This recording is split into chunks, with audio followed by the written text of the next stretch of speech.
The Nigerian Economic Summit Group, NESG, projects that Nigeria's GDP will grow by 5.5% in 2026 as economic reforms shift from stabilization to consolidation.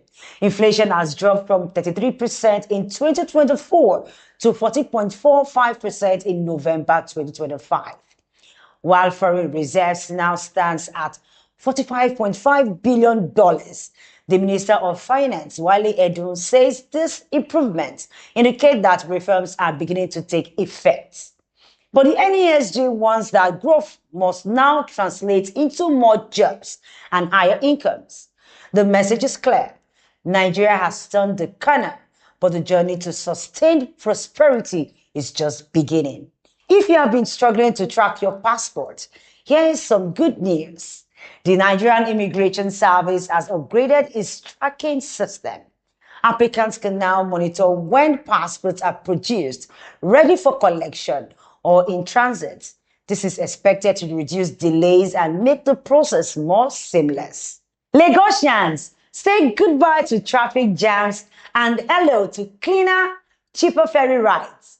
The state government plans to introduce electric-powered boats to the large ferry fleet before the year end. The new vessels are cheaper to run, eco-friendly, and expected to cut fares, making water transport even more popular in the city.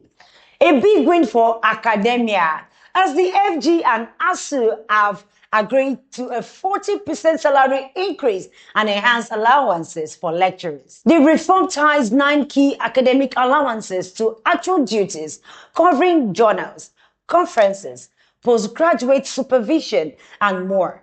This is being hailed as the major boost to productivity and fairness in Nigerian universities. Will this be implemented efficiently? That remains to be seen. With agriculture services and manufacturing now driving the economy, Vice President Kashim Shettima says 96% of GDP comes from non-oil sectors.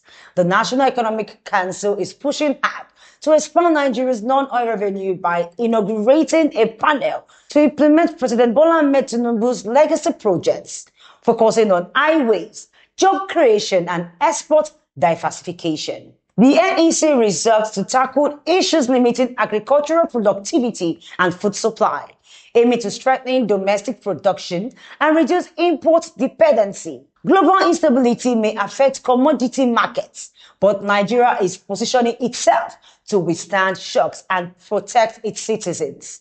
That's your weekly wrap on Pinnacle Daily, from economic growth and tech upgrades to sustainable transport and wins for lecturers. 2026 is shaping up to be a transformative year. I am Esther Oshosoya. See you next week.